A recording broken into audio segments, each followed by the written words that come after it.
Welcome back to Reading Bear.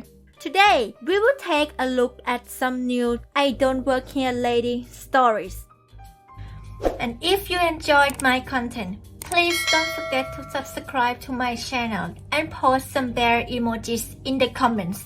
Let's go! The first one is titled, "Ma'am, this is food truck." Okay, so this is by the most hilarious and quite annoying encounter that has ever happened.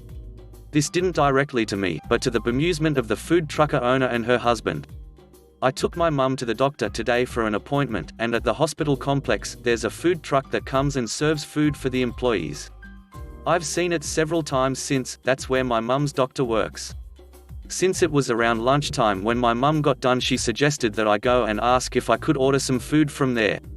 I go over there and the woman in front of me is sounding irritated. I could even hear her even though I had my headphones in. I take them out like the sneaky witch I am, and hear this conversation, if you can call it that. "Karen, what do you mean can't take me to my husband? He's sick." Food truck owner, "We'll call Marisol, lady, I told you. I just own this food truck. I can't take you nowhere." Karen, "Who is your boss?" Marisol, "I am, sometimes my husband when he's in the mood." Karen, "But my husband is sick. And you're here. Take me to my husband." Marisol, "Dios mío, lady. Get the duck out. Unless you want a burrito, I'm gonna call the cops."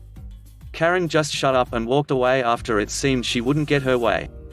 I got up and talked to Marisol. I didn't press into it because it wasn't my business, but Marisol said that Karen came up her truck demanding that she take her to her husband who was sick, not sure with what, just because they were on hospital grounds. I got my food and my mum's. We ended up having a good lunch. I told my mum about it and we laughed so hard. The next one is titled, IDWHL, but I can read the labels for you. A few years ago, I was at the grocery store with my elder mother. I left her on the canned goods section as I went to another aisle to grab other items. As I was walking back, I see her asking an older teenager girl if there was a can of X with low sodium. The girl, who up to that point was facing back to my mum, turns around and tells her she does not work here. I can see my mother is a little bit put off as she realizes this girl has Down syndrome. My mother apologizes, saying she didn't intend to offend her, only that she had forgotten her glasses at home and couldn't really read the labels. The girl apologizes if she came across as rude and then tells her that it is not a problem and starts helping my mum find what she wants. At that point, I realize there is an older man walking towards them, also a bit panicky, so I start to make my way towards them a bit faster. My mum keeps on talking to the girl, exchanging comments about the layout of the food and how expensive some things have gotten. The girl continues to engage in small talk and laughs along with my mother's comments. The older man happened to be the girl's father and politely joined in this silly exchange of chit-chattery. When my mother finally gets what she needed, thanks the girl for being so helpful and nice. Her father had the biggest grin on his face and so did the girl. Later, I got to talk to my mother about this and she confirmed that for a split second she wasn't sure about how to interact with the girl when she realized she had Down. She decided to just go along as with any other human being. To keep in mind, she is old and from an area where for a long time children with disabilities would be hidden and considered a shame to their families. We also realized that the father was likely used to the awkward encounters with other people and her daughter and was appreciative that everyone in this situation just engaged in a friendly exchange. His daughter was simply being helpful to an old lady without her glasses and very kind at that. And I was glad to be a passive bystander to tell you the story. The next one is titled, Racist Karen is Racist. I thought I'd post about my IDWHL incident from a few months ago. Now, mind you, in no way do I dress like I work anywhere when I'm off the clock. I'm typically in jeans or shorts, and one of my graphic tees, sci-fi or pagan-related, nerdy witch, but nothing offensive, and boots. Now, I'm also a clumsy and can trip over a flat surface. This comes up in the story. Also, sorry for the length. So, my husband and I went to a local Asian market in our city a few months ago. We wanted to stock up for the second lockdown we figured was coming from the upcoming flu season, and COVID cases have been going up in the area again. We typically enjoy a more East Asian diet than your typical American, not weeboss or anything, just found it a healthier diet, more flavorful, and I might love rice way too much. Anyway, this market is a seafood market, a large one, and smells like it. Again, this comes up, and they have a lot of stuff you'd not typically find in a smaller international store. We are used to being the only white folk in there a majority of the time, but the staff is amazing and super friendly. So hubby and I walk into the market, grab a cart, and we head off to get our supply of rice, noodles, real instant ramen, not that plastic stuff marketed in American grocery stores, and juices. Hubby was looking over the various rice bag, deciding how big we wanted to go for the stocking up, and I told him I'd go to the ramen section and start looking over what they have this month. Stock doesn't stay the same necessarily, and you can find real good ramen sometimes. Anyway, looking over the selection, I grab a ramen that's in a bowl. Great idea if you want less cleanup after a 10-hour shift of doing tech support, and I knock about half a dozen other packages down, like I said, clumsy. I kneel down to collect the various items on the floor to put back, and stand up to ensure the next person doesn't repeat what I did. And then she shows up. Karen. Hair, clothes, shoes, purse, jewelry, sunglasses, and overly offensive perfume. There has to be a class on this. They take on how to get the uniform right. So, cast is as follows: me, RK, racist Karen, RKH, racist Karen husband, H, my husband, E, market employee, SM, store manager, cop 1 and cop 2. As she walks up to me, I'd seen her out of the corner of my eye. She grabs me by the arm with her plastic claws and tries to spin me, but being a larger guy, I don't move easy. RK, excuse me, but I need help and you're the only American one see working here. Me, removing my arm from her grip. Ma'am, I do not work here, I'm just looking over the ramen selection. And I don't know who the FK you are, but do not put your hands on me if you want to keep them. Mind you, I do not react well to be treated as a punching bag under the best of times. I have a I am so done with people attitude most days, and I have a deep seething dislike of entitled people. I worked food service and retail for several years, as well as a janitor. Those jobs really show you who people are. RK, of course you do, I saw you stocking the shelf. And don't you dare threaten me, I'll have your job. Me, ma'am, I knocked these over and was putting them back, like a decent human being. And you touched me first, that's assault. And why do you foul CTS always want someone's job for you being a stupid short-sighted BH? RK, voice now shrieking in typical Karen fashion, how dare you? Where's your manager, I'll have you fired. Me, again, you dumb BH, I do not work here. So you can't have my non-existent job. Now, at this stage, my husband turns into the aisle behind her, and he has that look on his face of, I pity whomever set him off. H, hey hun, you alright? Me, yeah, just dealing with a wild feral Karen. RK, turns to hubby, mind your business anti-gay slur. Now, another man turns into the aisle next to hubby, and by the look on his face, it's her husband, and he's already slumping his shoulders in defeat. Apparently, this is a regular thing for the poor guy. And I also hear someone coming up behind me. I turn, and it's an employee I'm acquainted with. She's wonderfully funny, and always has a smile on her face, and has a slight accent. E, is everything alright? I heard yelling. RK, yes, you idiot, this worker refuses to help me, assaulted me, and threatened my life. Seriously, there has to be a class at Karen U for lying on your feet. Me, FK you lady. How dare you use that word? And if I wanted to hurt you, you'd already be on the F-king floor. RKH, still has defeated look. RK, must you? Again? Why do you have to do this? Me, again? E, ma'am, I'm going to have to ask you to leave. RK, not until you fire this guy. H, steps in between me and RK, and uses that firm soft tone of his that can make my blood run cold. Now look here you dumb entitled inbred mistake. He does not work here. He them stepped a little closer to her, and I could easily guess the look on his face, because RK looked like she'd seen a ghost. Now, leave him alone or he'll be the least of your worries. RK, again with the Karen U training, slaps my husband. E runs off, I'm guessing to get her boss. Hubby didn't flinch or anything, his military training. Me, what is going on? I pull my husband back as RKH grabs his wife. RKH, that's enough. I told you before to not ever put your hands on other people. Me, seriously?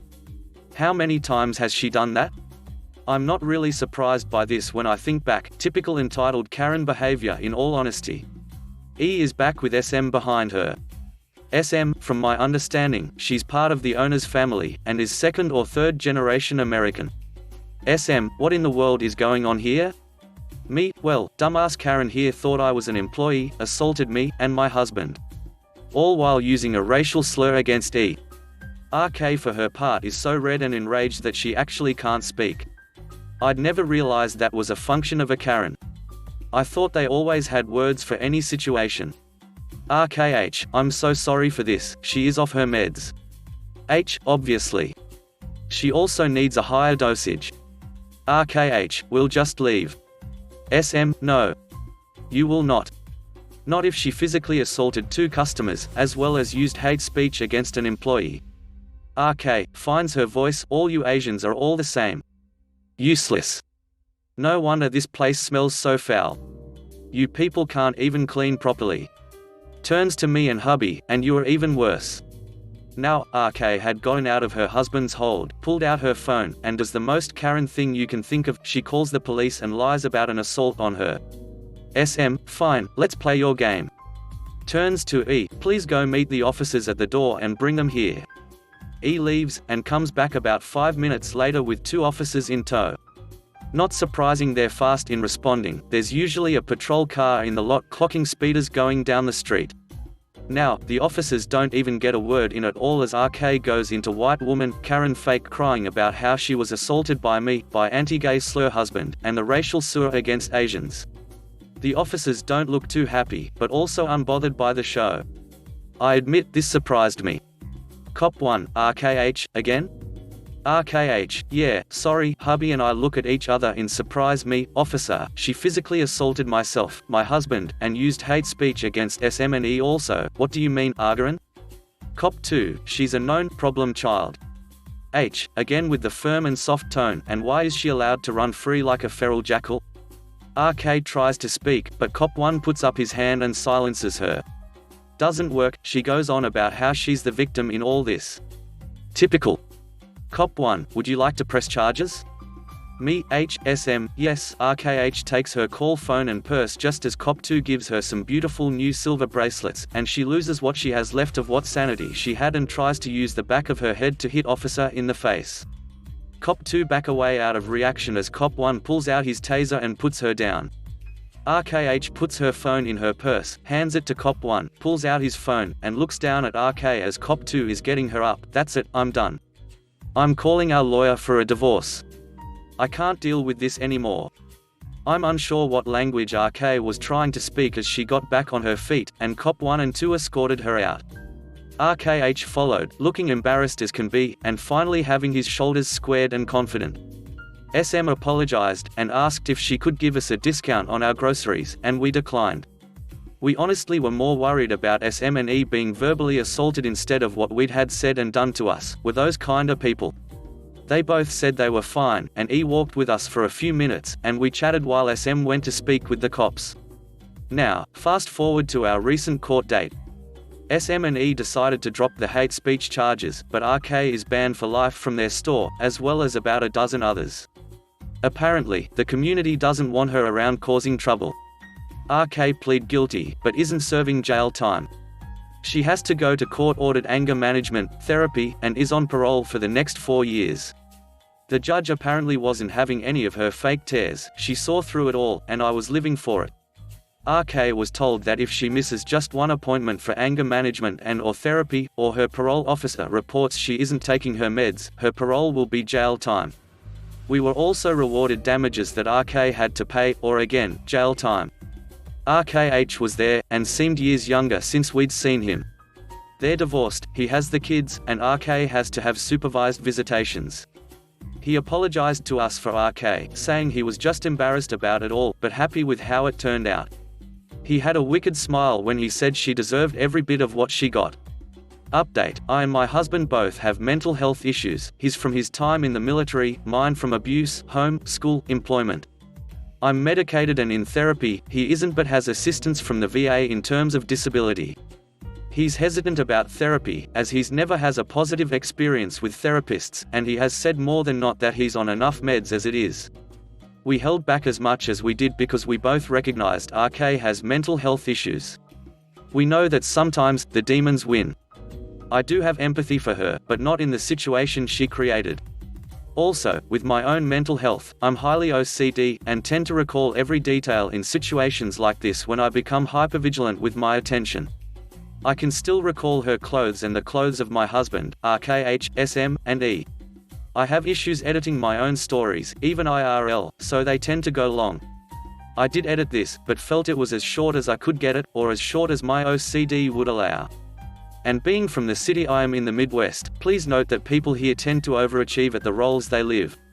When you commit to an identity, you commit without limits.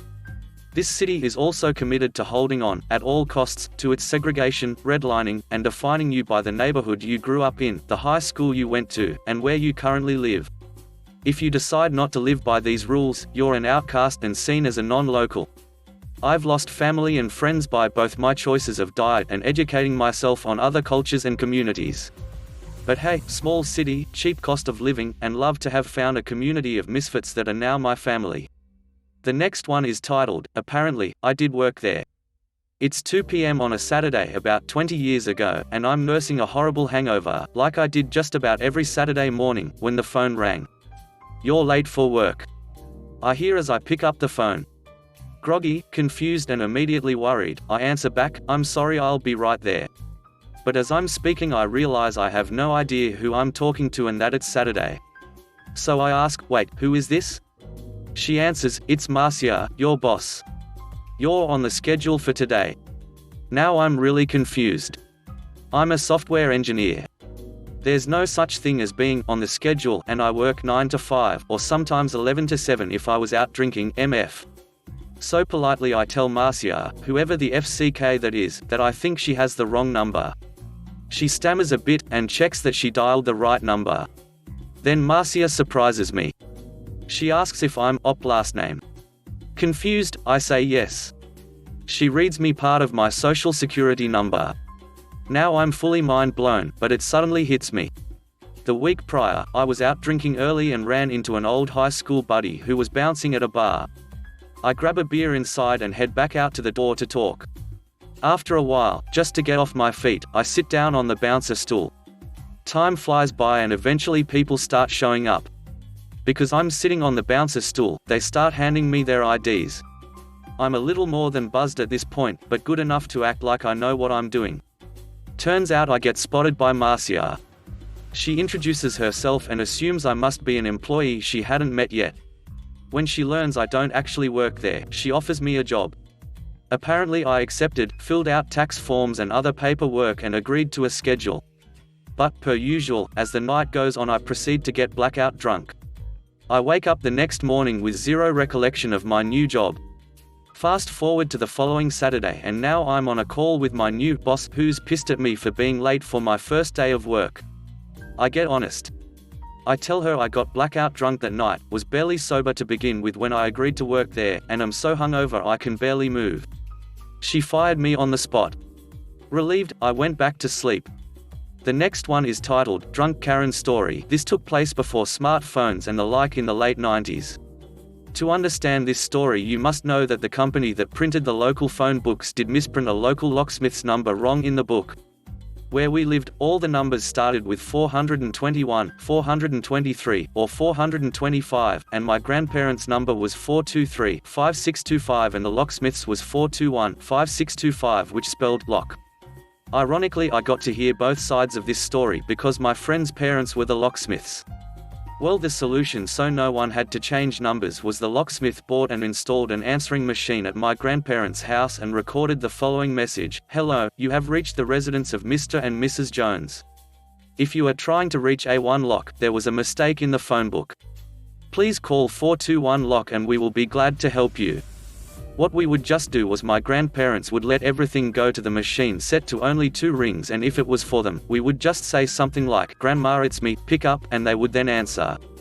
Also of note, during the summers I would stay at my grandparents' house because I would help Grandpa on the ranch and we would get up at 5:30 and it was just easier for me to stay there than him to drive and pick me up. Well, the summer after this misprint at about 1:45 a.m. he heard Grandpa getting upset from the room I was in and went to see what was up. I see him on the phone repeatedly saying, "Look lady, you have the wrong number, call 421. After about the 5th time I hear him say that, he slams down the phone. To calm down he tells me that he woke up to use the restroom and stretch his bad knee and heard the phone ringing. It would ring twice, the machine would get it, but the person was hanging up before it barely said hello and they would call back. So he answered to just tell them to call the correct number because apparently it must have been important because he heard it happen 5 to 6 times in a row. Once on the phone, a very drunken lady refused to believe that the phone company would ever misprint the numbers in the phone book and demanded to talk to the owner because she knows him personally. This entire time he is telling me this, the phone is doing the hang up and redial.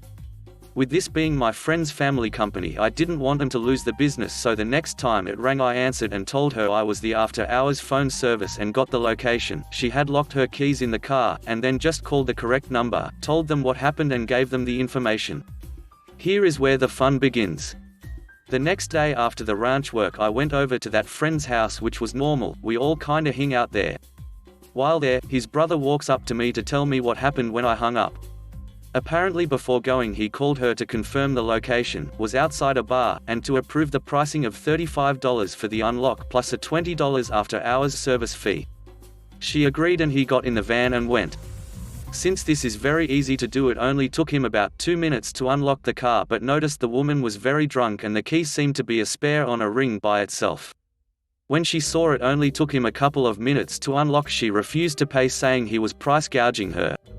He simply tossed the key back in the car, locked the door and closed, stating she will have to pay a second unlock and service fee now. Her response: call the cops and scream at him about how she is best friends with the owner and he was going to get fired. He had no clue who she was and just let her scream without saying he is the owner's son. When the cops arrived they took both stories and sided with him. They made her pay him all the money in advance before they let him unlock the car. She quickly grabs the key, hopped in the car and started to drive off, only to immediately get pulled over for drunk driving the moment she hit the street. She even pulled back into the parking lot, it was so fast. Apparently the bar had confiscated her keys for being too drunk to drive, and that was in fact her spare he got out. She was arrested for a DUI and the police had the car impounded. Karma is a witch. The next one is titled, I don't work here, but I sort do. I used to work for a large healthcare provider in IT, at the corporate level. I had a friend, Kay, who had complications from surgery, be sent to Separate Recovery Center (RC), run by my EMP. She needed professional care, but not hospital-level care. I received a message that Kay had been moved that day and the RC was on my way home. So I stopped by. Just so happened that day I was wearing Dockers and a polo shirt with my EMP logo on it, and I still had my lanyard on. Cue evil idea. I pull out my corporate laptop, which has a bunch of property of EMP stickers on it. Don't ask, long story. Holding it so the stickers were facing out. When I entered the RC, I stopped at the reception desk, "Hi, I'm Otter," to see my friend Kay, full name. I was told she was admitted this afternoon. Get the location information. Thank them for their great service and head for Kay's room. Unfortunately, I'd had another friend, C, who had spent some time in the same RC. Just a few rooms from Kay's room. All the way in the farthest wing. So, I stopped at every nurse's station. "Hi, am I still on the right path to find Kay in room hash? You took such good care as my friend C a few months ago. I'm sure Kay will get the same level of care," and head off. Repeat that at 3 times. Get to Kay's room. I find another friend, Jay, there talking to a clerk. As the clerk hands Jay a clipboard, she asks, "Are you Kay's husband or brother?" Signing the form, Jay replies, "I'm her lawyer." Big eyes from the clerk, she turns and sees me. My EMP shirt, my EMP lanyard, and that my badge instead of a location has the words "Regional Offices." Kay was in and out of it, but she seemed to know we were there. Jay said he would stay and sit with her, while I'd go home and start letting folks know her status. Meanwhile, we had been reviewing her chart and noticed she was supposed to have a special bed. On my way out, I stopped by the nurse's station and asked about the special bed. "Oh, we'll have to have it delivered tomorrow." I point down to the far end of the hall. Didn't C have the same bed a couple of months back, and that looks like the bed C had. Another wide-eyed look. A few weeks later, I'm visiting Kay at home. Jay and other friends are there.